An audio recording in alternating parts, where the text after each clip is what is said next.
जय हिंद साथियों, स्वागत है एक बार फिर से आप सभी दोस्तों का शिक्षा संकल्प के इस यूट्यूब प्लेटफॉर्म पर। कैसे हैं आप सभी दोस्त? आशा करते हैं कि आप लोग बहुत ही अच्छे होंगे, स्वस्थ होंगे। साथियों, आज के इस स्पेशल क्लास में साइंस के टॉप मोस्ट 50 क्वेश्चंस को डिस्कस करने वाले हैं, जो कि बीएड एंट्रेंस एग्जाम के लिए महत्वपूर्ण है।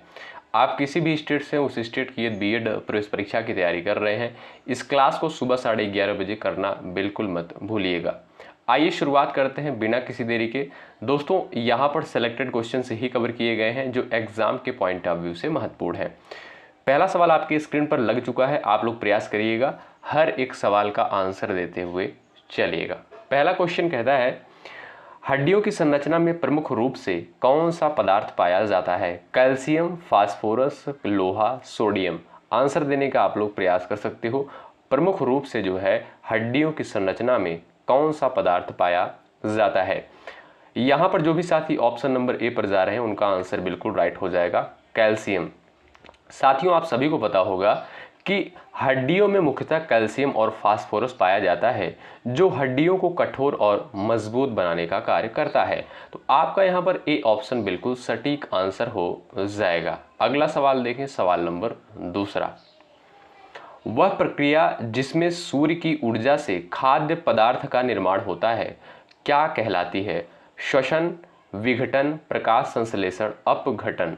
सभी प्यारे साथी आंसर देने का प्रयास करेंगे।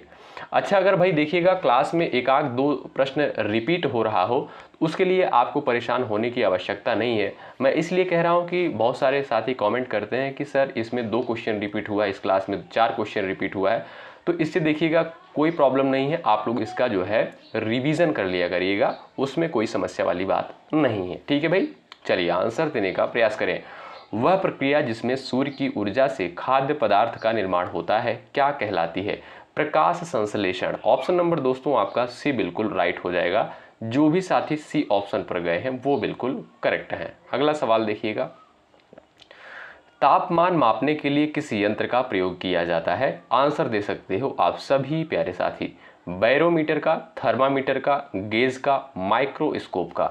सभी लोग आंसर देने का प्रयास करें इस सवाल का। तापमान मापने के लिए किस यंत्र का उपयोग किया जाता है? बताएं। जो भी दोस्त यहाँ पर ऑप्शन नंबर बी पर जा रहे हैं वो बिल्कुल यहाँ पर राइट हो जाएंगे। तापमान मापने के लिए जो है थर्मामीटर का उपयोग किया जाता है। आपका बी ऑप्शन बिल्कुल राइट हो जाएगा। अगला सवाल देखें, सवाल नंबर 4 आपके स्क्रीन पर लग चुका है। आंतर विकिरण यानी कंडक्शन जिसे बोलते हैं, किस माध्यम में सबसे अधिक प्रभावी होता है? गैसीय माध्यम में, ठोस माध्यम में, द्रव माध्यम में, सभी समान रूप से। आंसर देने का प्रयास कर सकते हो आप सभी प्यारे साथी। आंतर विकिरण यानी कंडक्शन किस माध्यम में सबसे अधिक प्रभावी होता है? बताएं।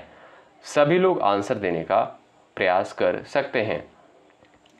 साथियों, याद रखिएगा, आंतर विकिरण में जो है गर्मी या ऊर्जा का संचरण जो है ठोस पदार्थों में सबसे प्रभावी होता है, क्योंकि ठोस पदार्थों में जो है कणों के बीच घनिष्ठ संबंध होता है। आप कहोगे सर बी ऑप्शन है आपका यहाँ पर बिल्कुल राइट हो जाएगा। ठीक है भाई, याद रखिएगा, इंपॉर्टेंट है। अगला सवाल देखें, पानी के उबालने का तापमान किस दबाव पर बदलता है? बताएं। जलवायु दबाव पर, वायुमंडलीय, बैरोमीटर दबाव, पार्श्व दबाव। सभी लोग प्रयास करें आंसर देने के लिए। पानी के उबलने का तापमान किस दबाव पर बदलता है? यहाँ पर जो भी साथी जा रहे हैं ऑप्शन नंबर बी पर वो बिल्कुल राइट हो जाएंगे। वायुमंडलीय दबाव पर जो है पानी के उबलने का तापमान जो है बदलता है। ऑप्शन नंबर बी दोस्तों यहाँ पर बिल्कुल राइट हो जाएगा। भाई देखिए, लास्ट में अपना नाम और स्कोर आप लोग जरूर बताइएगा कि आपने कितने सवालों को बिल्कुल राइट किया है इस सेशन में। चलिए, हाइड्रोजन का सबसे प्रमुख तत्व क्या है? बताइए। 2 परमाणुओं की संख्या, सबसे हल्का तत्व, सबसे भारी तत्व, सबसे कम आणविक भार। चलिए प्रयास करेंगे आंसर देने के लिए। सभी प्यारे साथी प्रयास करिएगा, सभी लोग आंसर दीजिएगा सवाल नंबर 6 का। साथियों, आप सभी को पता है हाइड्रोजन जो है ये आपका सबसे हल्का तत्व है और इसका आणविक भार कितना होता है? 1 होता है। ये सभी तत्वों में सबसे हल्का है। आप कहोगे सर यहाँ पर जो है आपका बी ऑप्शन बिल्कुल राइट हो जाएगा, सबसे हल्का तत्व। ठीक है। अगला सवाल देखें, किस सिद्धांत के अनुसार सभी रासायनिक अभिक्रियाओं में ऊर्जा का संरक्षण होता है? बताएं। न्यूटन का सिद्धांत, ऊर्जा का संरक्षण सिद्धांत, थर्मोडायनेमिक्स सिद्धांत, आर्किमिडीज का सिद्धांत। बताएं किस सिद्धांत के अनुसार सभी रासायनिक अभिक्रियाओं में ऊर्जा का संरक्षण होता है? प्रयास करें आंसर देने के लिए आप सभी प्यारे साथी। चलिएगा, यहां पर जो भी दोस्त ऑप्शन नंबर बी पर टिक कर रहे हैं उनका आंसर बिल्कुल राइट हो जाएगा। ऊर्जा का संरक्षण सिद्धांत, बी ऑप्शन बिल्कुल आपका यहां पर करेक्ट है। अगला सवाल देखें, मानव शरीर में रक्त का मुख्य कार्य क्या होता है? बताएं। चलिएगा, प्रयास करें आंसर देने के लिए यहां पर सभी प्यारे साथी। और भाई लाइक की संख्या आप लोग बढ़ाते चले, आपके लिए बेहतरीन कंटेंट दिया जा रहा है, आपका कर्तव्य बनता है सेशन को जरूर से जरूर लाइक करें। चलिए, मानव शरीर में रक्त का मुख्य कार्य क्या होता है? ऑक्सीजन और पोषक तत्वों का परिवहन। आपका बी ऑप्शन यहां पर बिल्कुल राइट हो जाएगा। जो भी साथी बी ऑप्शन पर गए हैं वो बिल्कुल करेक्ट हैं। अगला सवाल देखें, हमारे सौरमंडल में सबसे यहां पर पूछता है कौन सा ग्रह जो है सबसे बड़ा है? बताइए। पृथ्वी, शनि, मंगल, बृहस्पति। आंसर दे सकते हो आप सभी प्यारे साथी। चलिएगा, जवाब देने का प्रयास करें। हमारे सौरमंडल में कौन सा ग्रह जो है सबसे बड़ा है? साथियों, सबसे छोटा ग्रह कौन सा है? बुध है। याद रखिएगा, सबसे छोटा ग्रह आपका बुध है। और सबसे चमकीला ग्रह कौन सा है? शुक्र को कहा जाता है सबसे चमकीला ग्रह। ठीक है। और साथियों, यहां पर आप देखोगे बृहस्पति जो है ये आपका सबसे बड़ा ग्रह है। और मंगल को दोस्तों लाल ग्रह कहा जाता है। अगर आपसे पूछे सौरमंडल का लाल ग्रह किसे कहा जाता है, आप कहोगे मंगल को। शनि जो है इसमें सबसे ज्यादा जो है वलय पाया जाता है। ठीक है, याद रखिएगा। आपका यहां पर भाई डी ऑप्शन बिल्कुल राइट हो जाएगा। अगला सवाल देखो भाई, किस प्रकार के लेंस से वस्तु का आकार बढ़ता है? बताएं। उत्तल लेंस, अवतल लेंस, दोनों, इनमें से कोई नहीं। प्रयास करें आंसर देने के लिए। चलिए, सभी लोग प्रयास कर सकते हो आंसर देने के लिए इस सवाल का। किस प्रकार के लेंस से वस्तु का आकार बढ़ता है? आप कहोगे सर उत्तल लेंस से। ए ऑप्शन दोस्तों आपका यहां पर बिल्कुल राइट हो जाएगा। साथियों, उत्तल लेंस वस्तु का आकार बढ़ाता है क्योंकि यह लेंस किरणों को एक बिंदु पर इकट्ठा करता है। आपका ए ऑप्शन यहां पर बिल्कुल सटीक ऑप्शन हो जाएगा। अगला सवाल देखें, किस ग्रह पर दिन और रात के समय का अंतर सबसे अधिक होता है? पृथ्वी, शुक्र, मंगल, बुध। बताएं। सभी लोग प्रयास कर सकते हो आंसर देने के लिए, जवाब देने का प्रयास करें। चलिए भाई, पृथ्वी, शुक्र, मंगल, बुध। प्रयास करिएगा सभी प्यारे दोस्त आंसर देने के लिए। किस ग्रह पर जो है दिन और रात के समय का अंतर सबसे अधिक होता है? तो वो है दोस्तों आपका क्या? वो है आपका बुध। ऑप्शन नंबर डी करेक्ट हो जाएगा। साथियों, याद रखें, बुध पर जो है दिन और रात का अंतर सबसे अधिक होता है क्योंकि इसका एक दिन जो है पृथ्वी के 176 दिन के बराबर होता है। आपका डी ऑप्शन बिल्कुल सटीक आंसर है। अगला सवाल देखें, किसके कारण समुद्र का जल स्तर बढ़ रहा है? बताएं। चलिएगा, सभी लोग प्रयास करें आंसर देने के लिए। यहां पर आपका राइट आंसर क्या हो जाएगा? और इंपॉर्टेंट सवाल है। चलिएगा, जलवायु परिवर्तन के कारण, अधिक वर्षा के कारण, अधिक बर्फबारी के कारण, समुद्र के विस्तार के कारण। बताएं। चलिए, किसके कारण समुद्र का जल स्तर बढ़ रहा है? दोस्तों याद रखें, यहां पर आपका ए ऑप्शन बिल्कुल राइट हो जाएगा। जलवायु परिवर्तन के कारण जो है ग्लेशियरों का पिघलना और समुद्र के तापमान में वृद्धि हो रही है जिससे जल स्तर बढ़ रहा है। आपका ए ऑप्शन यहां पर बिल्कुल सटीक आंसर हो जाएगा। अगला सवाल देखें, सवाल नंबर नेक्स्ट स्क्रीन पर है, देखेंगे। सभी तत्वों के परमाणुओं की एक समान संरचना के सिद्धांत को किसने प्रस्तुत किया था? बताएं। डार्विन के द्वारा, आइंस्टाइन के द्वारा, डाल्टन के द्वारा, न्यूटन के द्वारा। बताएं। सभी लोग प्रयास कर सकते हो यहां पर। चलिएगा, सभी लोग प्रयास करिएगा। सभी तत्वों के परमाणुओं की एक समान संरचना के सिद्धांत को किसने प्रस्तुत किया था? दोस्तों याद रखें, आपका यहां पर जो है सी ऑप्शन बिल्कुल राइट हो जाएगा। डाल्टन ने जो है परमाणु सिद्धांत प्रस्तुत किया था जिसके अनुसार सभी तत्वों के परमाणुओं की संरचना एक समान होती है? आपका सी ऑप्शन बिल्कुल यहाँ पर सटीक हो जाएगा। आइए अगला सवाल देखते हैं और ये रहा आपका नेक्स्ट क्वेश्चन।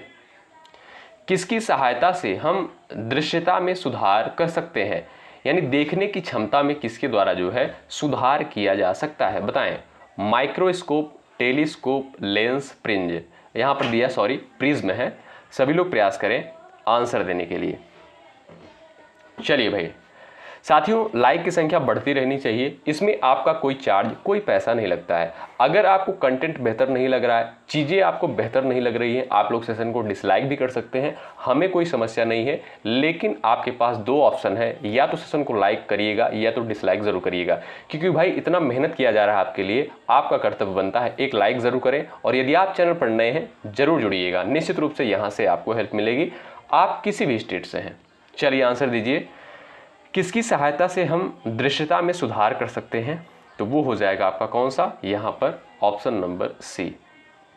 ठीक है, लेंस का उपयोग दोस्तों दृश्यता सुधारने के लिए किया जाता है, जैसे दूरबीन या चश्मा हो गया आपका। ठीक है, तो आपका सी ऑप्शन यहाँ पर बिल्कुल राइट आंसर। अगला सवाल, पानी का सबसे अच्छा चालक कौन सा पदार्थ है? बताइए। चलिए प्रयास कर दीजिए, सभी लोग आंसर दे दीजिए फटाफट, स्पीड के साथ थोड़ा सा प्रयास करें। चलिएगा, आपका दोस्तों यहां पर देखोगे ए ऑप्शन बिल्कुल राइट हो जाएगा। सोडियम क्लोराइड पानी में जो है पूरी तरह से घुलकर अच्छे विद्युत चालक के रूप में कार्य करता है। आपका ए ऑप्शन यहां पर दोस्तों बिल्कुल राइट हो जाएगा। अगला सवाल देखें, कौन सा रासायनिक तत्व जो है जीवों के लिए सबसे ज़रूरी है? Carbon, oxygen, nitrogen, hydrogen. बताएं। सभी प्यारे दोस्त आंसर देने का प्रयास कर सकते हो। यहाँ पर करेक्ट आंसर आपका क्या हो जाएगा? सभी का आंसर आना चाहिए। कौन सा रासायनिक तत्व जीवों के लिए सबसे ज़रूरी है? चलिए साथियों, यहाँ पर आपका जो है जो भी दोस्त बी ऑप्शन पर गए हैं वो बिल्कुल राइट हो जाएंगे। ऑक्सीजन जीवों के लिए अत्यधिक आवश्यक है क्योंकि यह श्वसन में उपयोग होता है और जीवन के लिए अनिवार्य है। आपका बी ऑप्शन बिल्कुल राइट हो जाएगा। अगला सवाल देखें, पृथ्वी पर जीवन के अस्तित्व के लिए सबसे अहम तत्व कौन सा है? बताइए। ऑक्सीजन, कार्बन, नाइट्रोजन, पानी। बताएं। चलिएगा, पृथ्वी पर जीवन के अस्तित्व के लिए सबसे अहम तत्व आपका यहाँ पर कौन सा है? बताएं। चलिए भाई सभी लोग प्रयास करें। यहां पर जो भी साथी ऑप्शन नंबर डी पर जा रहे हैं पानी पर, वो बिल्कुल राइट हो जाएंगे। साथियों, पानी जीवन के अस्तित्व के लिए सबसे महत्वपूर्ण तत्व है क्योंकि यह सभी जैविक प्रक्रियाओं के लिए आवश्यक होता है। आपका डी ऑप्शन यहां पर बिल्कुल राइट हो जाएगा। अगला सवाल देखें, सवाल नंबर 18 आपके स्क्रीन पर लग चुका है, आंसर दीजिए। ग्रहों की गति का अध्ययन करने के लिए कौन सा नियम प्रमुख है? बताएं। प्रयास करें आंसर देने के लिए। इस सवाल का बड़ा इंपॉर्टेंट क्वेश्चन है। चलिएगा, ग्रहों की गति का अध्ययन करने के लिए कौन सा नियम प्रमुख है? चलिए, यहां पर जो भी साथी ऑप्शन नंबर बी पर जा रहे हैं वो बिल्कुल राइट हो जाएंगे।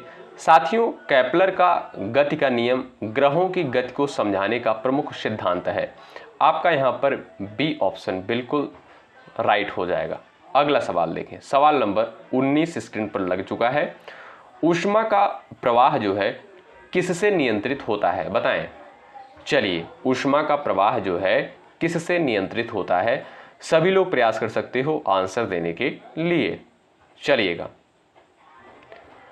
सभी लोग आंसर देने का प्रयास करें। चलिए आंसर देने का प्रयास करें। यहां पर जो भी साथी ऑप्शन नंबर ए पर जा रहे हैं वो बिल्कुल राइट हो जाएंगे। साथियों, ऊष्मा का प्रवाह जो है हमेशा उच्च तापमान से कम तापमान की ओर होता है, यानी आपका यहां पर राइट आंसर हो जाएगा तापमान के अंतर से। आपका ए ऑप्शन बिल्कुल सटीक आंसर होगा। अगला सवाल देखें, पानी में घुलनशीलता अधिकतम किस तापमान पर होती है? बताएं। चलिएगा, सभी लोग प्रयास करें आंसर देने के लिए। पानी में घुलनशीलता जो है अधिकतम किस तापमान पर होती है? प्रयास करेंगे आंसर देने के लिए। चलिएगा, यहां पर जो भी साथी ऑप्शन नंबर बी पर जा रहे हैं वो बिल्कुल यहां पर करेक्ट हो जाएंगे। पानी में घुलनशीलता जो है अधिकतम जो है 25 डिग्री सेल्सियस पर होती है, क्योंकि यह सामान्य तापमान होता है। आपका बी ऑप्शन यहां पर बिल्कुल राइट हो जाएगा। आइए अगला सवाल देखते हैं। चलिएगा, आंसर दे सभी लोग। इंपॉर्टेंट सवाल है, द्रव में जो है तरंगों का प्रसार किस कारण से होता है? ध्वनि का प्रसार, कंप्रेशन और डीकंप्रेशन, तापीय संवेदनशीलता, संयुग्मक। आंसर देने का प्रयास करें। यहां पर जो भी साथी ऑप्शन नंबर बी पर जा रहे हैं वो बिल्कुल राइट हो जाएंगे। कंप्रेशन और डीकंप्रेशन आपने दोस्तों पढ़ा होगा। कंप्रेशन का मतलब हिंदी में इसे बोलते हैं संपीड़न, और डीकंप्रेशन यानी इसे बोलते हैं विस्तारण। तो आपका बी ऑप्शन राइट हो जाएगा। जो भी साथी बी पर गए हैं वो बिल्कुल राइट। अगला सवाल देखो, पृथ्वी के आंतरिक ताप को क्या कहा जाता है? बताएं।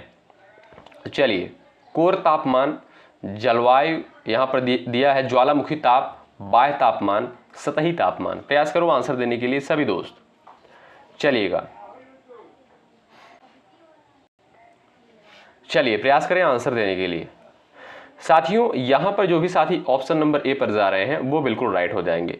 साथियों, पृथ्वी के आंतरिक ताप को जो है कोर तापमान कहा जाता है। यह पृथ्वी के अंदर के केंद्र से उत्पन्न होता है और पृथ्वी की आंतरिक गतिविधियों जैसे ज्वालामुखी गतिविधियां और भूकंपीय घटनाएं से जुड़ा होता है। आपका ए ऑप्शन यहां पर बिल्कुल सटीक है। अगला सवाल देखें, आंसर देने का प्रयास करें। आपका दोस्तों यहां पर सी ऑप्शन बिल्कुल राइट हो जाएगा। साथियों, पाइपेट जो है एक अत्यधिक सटीक यंत्र होता है जिसका उपयोग किसी द्रव की बहुत छोटी मात्रा को मापने के लिए किया जाता है, जिससे प्रयोगों के सही विश्लेषण में मदद मिलती है। आपका यहां पर सी ऑप्शन बिल्कुल करेक्ट है। अगला सवाल देखें, चांद की सतह का तापमान किससे प्रभावित होता है? बताएं। चांद की सतह का तापमान किससे प्रभावित होता है? प्रयास करिएगा आंसर देने के लिए। चलिएगा, यहां पर आपका दोस्तों राइट आंसर हो जाएगा ऑप्शन नंबर ए, सूर्य की उपस्थिति। ए ऑप्शन बिल्कुल करेक्ट। अगला सवाल, ध्वनि का प्रसार किसमें नहीं होता है? बताएं। ध्वनि का प्रसार जो है किसमें नहीं होता है? प्रयास करेंगे आंसर देने के लिए। चलिएगा, चलिए भाई,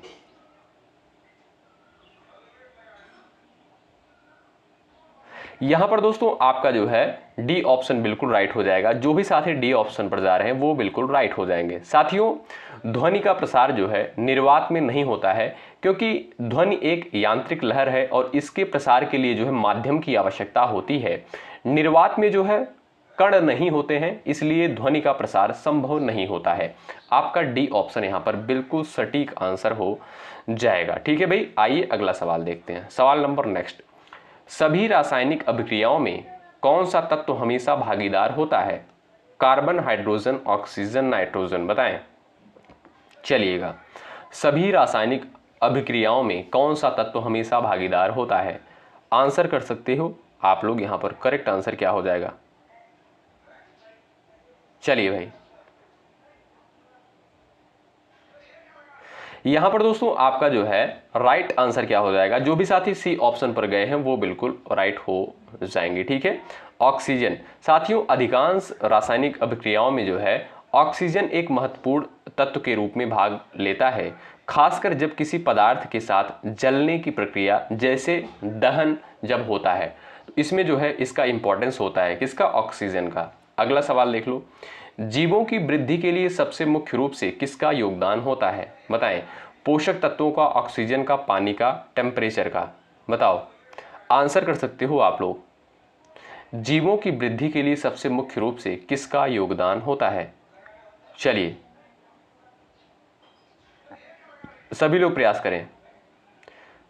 यहां पर देखेंगे दोस्तों, आपका ए ऑप्शन बिल्कुल सटीक हो जाएगा, पोषक तत्व। ठीक है, जीवों की वृद्धि के लिए दोस्तों मुख्य रूप से पोषक तत्व जैसे प्रोटीन हो गया, विटामिन हो गया और खनिज आवश्यक होते हैं, जो कोशिकाओं की संरचना और कार्य में योगदान करते हैं। आपका ए ऑप्शन बिल्कुल सटीक है। अगला सवाल देखो भाई, प्राकृतिक गैस किससे प्राप्त होती है? बताइए। पेट्रोलियम से, कोयला से, जैविक कचरे से, सूर्य की ऊर्जा से? बताएं। चलिएगा, सभी लोग प्रयास करें। चलिएगा,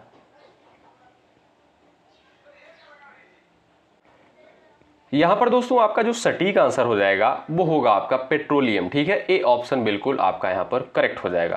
प्राकृतिक गैस जो है पेट्रोलियम और कोयले के अवशेषों से उत्पन्न होती है, जो जीवाश्म ईंधन के रूप में मानी जाती है। यह दोस्तों मुख्यतः मीथेन गैस से बनी होती है।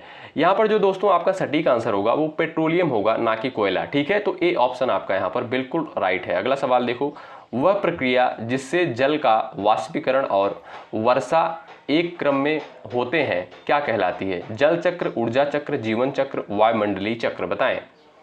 करेक्ट आंसर आपका क्या हो जाएगा? चलिएगा,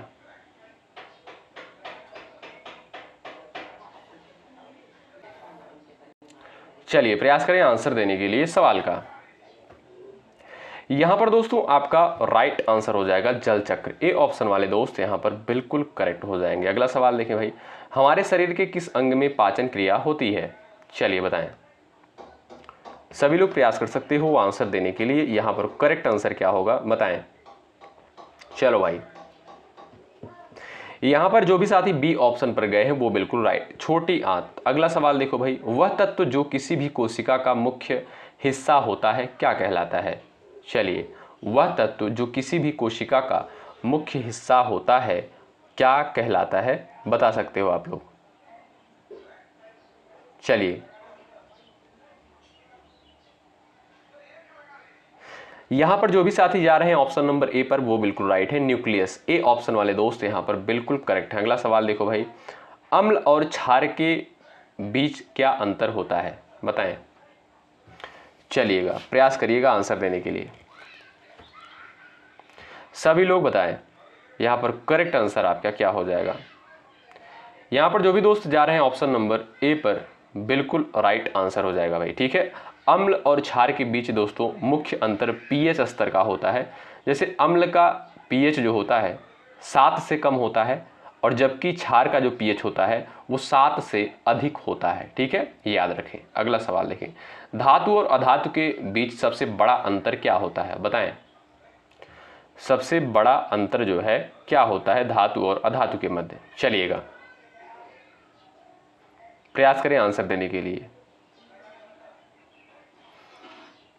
चलिए भाई, उनकी विद्युत चालकता, यानी ऑप्शन नंबर बी करेक्ट हो जाएगा। धातु और अधातु के बीच सबसे बड़ा अंतर क्या होता है? उनकी विद्युत चालकता, यानी बी ऑप्शन वाले दोस्त यहां पर बिल्कुल राइट हो जाएंगे। साथियों याद रखें, धातु और अधातु के बीच जो है सबसे बड़ा अंतर होता है उनकी विद्युत चालकता में होता है। धातु जो है अच्छे विद्युत चालक होते हैं, जबकि जो अधातु होते हैं वे, उसमें आप कह सकते हो विद्युत चालकता उनकी कम होती है। ठीक है, अगला सवाल देखो भाई, वह तत्व जो नाइट्रोजन को स्थिर बनाता है क्या कहलाता है? बताएं। चलिएगा,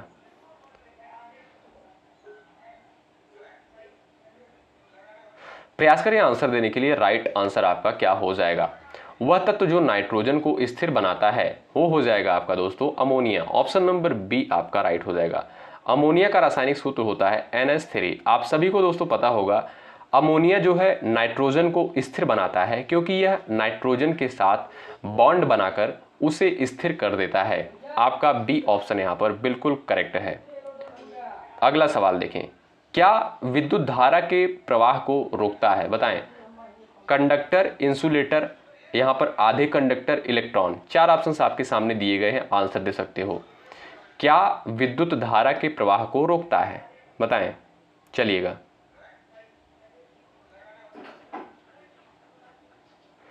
प्रयास करें आंसर देने के लिए। इंसुलेटर जो भी साथी ऑप्शन नंबर बी पर गए हैं वो बिल्कुल यहाँ पर करेक्ट है। अगला सवाल देखें, वह यांत्रिक बल जिसे विशेष रूप से गति के रूप में मापा जाता है क्या कहलाता है? बल, कार्य, शक्ति, संवेग? चलो भाई, आंसर कर सकते हो। यहाँ पर करेक्ट आंसर क्या हो जाएगा? चलिए,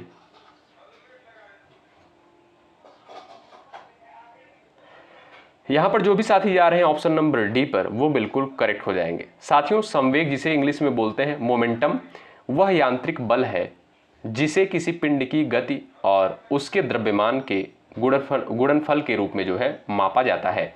आपका डी ऑप्शन बिल्कुल यहाँ पर सटीक हो जाएगा। अगला सवाल देखें, कोल्ड फ्यूजन क्या है, बताएं। कोल्ड फ्यूजन जो है क्या है, आंसर दे सकते हो आप लोग, चलिएगा प्रयास करें आंसर देने के लिए।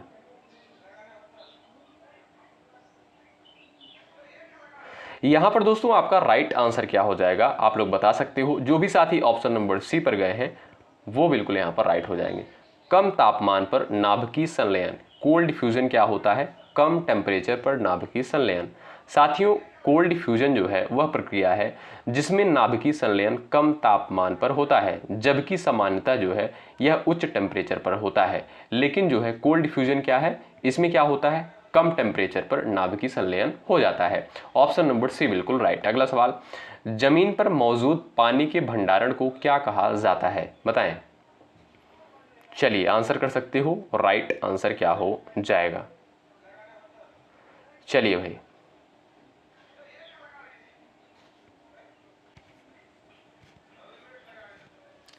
सभी लोग प्रयास कर सकते हैं आंसर देने के लिए। यहां पर दोस्तों आपका राइट आंसर हो जाएगा भूमिगत जल, डी ऑप्शन बिल्कुल आपका यहां पर करेक्ट हो जाएगा। ठीक है भाई, अगला सवाल देखें, सवाल नंबर नेक्स्ट, किसके द्वारा स्मोकिंग के कारण हानिप्रद रासायनिक तत्व निकलते हैं, बताइए। चलिएगा स्मोकिंग के कारण जो है हानिप्रद रासायनिक तत्व जो है निकलते हैं, वो कौन सा जो है तत्व होता है, carbon dioxide, ammonia, carbon monoxide, oxygen, बताएं। चलिएगा यहां पर जो भी साथी जा रहे हैं ऑप्शन नंबर सी पर वो बिल्कुल करेक्ट हो जाएंगे। धूम्रपान से जो है कार्बन मोनोऑक्साइड जैसे हानिप्रद रासायनिक तत्व निकलते हैं जो स्वास्थ्य के लिए दोस्तों बहुत ही खतरनाक होते हैं। आपका सी ऑप्शन यहां पर बिल्कुल करेक्ट होगा। अगला सवाल देखो भाई, गैसों में किसके कारण कंपन होता है, बताइएगा। गैसों में जो है किसके कारण कंपन होता है, बताएं। चलिएगा यहां पर देखिएगा दोस्तों आपका बी ऑप्शन बिल्कुल करेक्ट हो जाएगा, कणों की गति।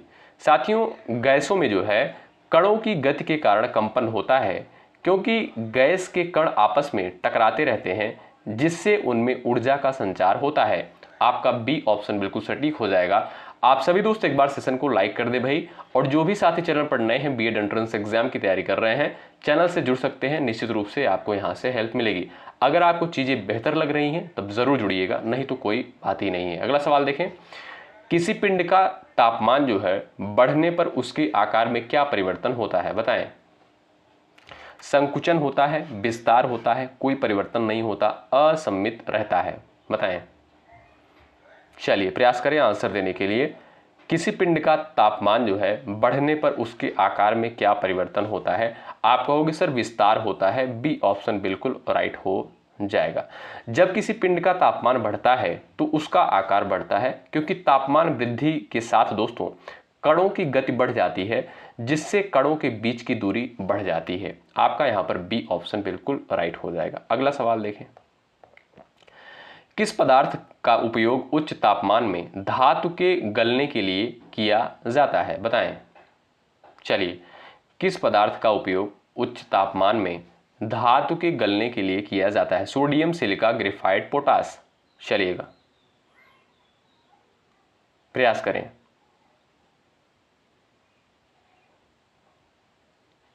यहां पर देखिएगा दोस्तों आपका सी ऑप्शन बिल्कुल राइट हो जाएगा, ग्रेफाइट। साथियों ग्रेफाइट का उपयोग जो है उच्च तापमान में धातु के गलने के लिए किया जाता है, क्योंकि यह बहुत उच्च तापमान को सहन कर सकता है और इसे जो है धातु के साथ प्रतिक्रिया नहीं होती है। ठीक है, आपका सी ऑप्शन बिल्कुल करेक्ट है। अगला सवाल देखो भाई, वह गैस जो सूर्य से पृथ्वी तक ऊर्जा का मुख्य स्रोत बनती है क्या है, बताएं। चलिए वह गैस जो सूर्य से पृथ्वी तक ऊर्जा का स्रोत मुख्य स्रोत बनती है वह क्या है, carbon dioxide, hydrogen, oxygen, helium, बताएं। आंसर कर सकते हो आप सभी प्यारे साथी। यहां पर आपका हो जाएगा हाइड्रोजन। आपका बी ऑप्शन दोस्तों बिल्कुल राइट हो जाएगा। जो भी साथी बी ऑप्शन पर गए हैं करेक्ट है। अगला सवाल देखो भाई, किस ग्रह पर घूर्णन का समय अन्य ग्रहों की तुलना में सबसे धीमा है, बताएं। चलिए प्रयास करें आंसर देने के लिए। यहां पर आपका दोस्तों राइट आंसर हो जाएगा शुक्र। साथियों, शुक्र ग्रह पर घूर्णन का समय जो है अन्य ग्रहों की तुलना में सबसे धीमा है, क्योंकि इसका एक दिन जो है पृथ्वी के एक वर्ष से भी अधिक लंबा होता है। आपका सी ऑप्शन बिल्कुल राइट हो जाएगा। अगला सवाल देखें, रासायनिक अभिक्रिया की गति को नियंत्रित करने वाले यहां पर पूछता है कौन से तत्व होते हैं, बताएं। चलिए सभी लोग प्रयास करें। चलिएगा, आप सभी को पता होगा दोस्तों, जो उत्प्रेरक यानी कैटालिस्ट जो होता है, इसका कार्य क्या होता है? ये रासायनिक अभिक्रिया की गति को बढ़ाने या घटाने में मदद करता है। तो आपका ए ऑप्शन यहां पर बिल्कुल राइट। अगला सवाल देखो, किसी गैस का आदर्श व्यवहार किस तापमान पर अधिकतर होता है, बताएं। चलिए, किसी गैस का आदर्श व्यवहार किस तापमान पर अधिकतर मिलता है? उच्च तापमान, निम्न तापमान, सामान्य, अत्यधिक उच्च तापमान, बताएं। यहां पर आपका राइट आंसर हो जाएगा दोस्तों उच्च टेम्परेचर पर। ऑप्शन नंबर ए बिल्कुल राइट हो जाएगा। गैस का आदर्श व्यवहार जो है दोस्तों उच्च तापमान पर अधिकतर मिलता है, क्योंकि इस तापमान पर गैस के कणों के बीच के संपर्क बहुत कम होते हैं। आपका ए ऑप्शन राइट। अगला सवाल, पानी का घनत्व किस तापमान पर अधिकतम होता है? चलिए बताएं। अगर देखिएगा दोस्तों, मैं आपसे फिर से कह रहा हूं, अगर क्लास में जो है एक आध दो प्रश्न रिपीट हो जा रहे हो, उसके लिए परेशान होने की आवश्यकता नहीं है। आप रिवाइज कर सकते हैं। नहीं तो बहुत सारे दोस्त कमेंट करते हैं सर इसमें जो है 2 प्रश्न रिपीट हुआ है पिछले क्लास का, तो इससे भाई क्या हो जाता है? कोई समस्या नहीं है, रिवीजन कर लिया करिएगा, बात खत्म। चलिए, पानी का घनत्व किस तापमान पर अधिकतम होता है? 4 डिग्री सेल्सियस पर। ऑप्शन नंबर बी आपका यहाँ पर बिल्कुल राइट हो जाएगा। अगला सवाल देखें, रासायनिक प्रतिक्रियाओं में यहाँ पर आपसे पूछता है, रासायनिक प्रतिक्रियाओं में ऊर्जा की रिहाई या अवशोषण किसे कहते हैं? एक्सोथर्मिक प्रक्रिया को। आपका यहाँ पर जो है बी ऑप्शन बिल्कुल राइट हो जाएगा। ठीक है भाई, अगला सवाल देखें, गुरुत्वाकर्षण द्वारा किसी वस्तु को पृथ्वी की ओर खींचे जाने की दर क्या कहलाती है, बताएं। इस सवाल का आंसर आप सभी का आना चाहिए सवाल नंबर 50 का। आप सभी को पता है जो क्लास होती है उसमें लास्ट क्वेश्चन का आंसर आपको देना होता है। आप सभी प्यारे साथी इस सवाल का आंसर जरूर करिएगा कमेंट बॉक्स में। ये क्लास आपको कैसी लगी एक बार कमेंट बॉक्स में जरूर बताएं। दोपहर को 3 बजे सामान्य ज्ञान की स्पेशल क्लास होगी, उसमें आप लोग जुड़ना बिल्कुल मत भूलिएगा। और रात को 8:30 बजे सामान्य हिंदी की स्पेशल क्लास होती है। जो भी साथी चैनल पर नए हैं जुड़ जाएं। और भाई एक बार सभी लोग सेशन को लाइक कर दें, लाइक की संख्या एक बार बढ़ा दें। साथियों, इससे होता क्या है, इसमें देखिए आपका कोई चार्ज नहीं लगता। इससे ये होता है कि ये क्लास जो है लगभग सभी स्टूडेंट के पास पहुंचती है। चलिए बहुत बहुत शुक्रिया, मिलते हैं आपसे नेक्स्ट क्लास में। तब तक के लिए बाय बाय, टेक केयर, जय हिंद, जय भारत।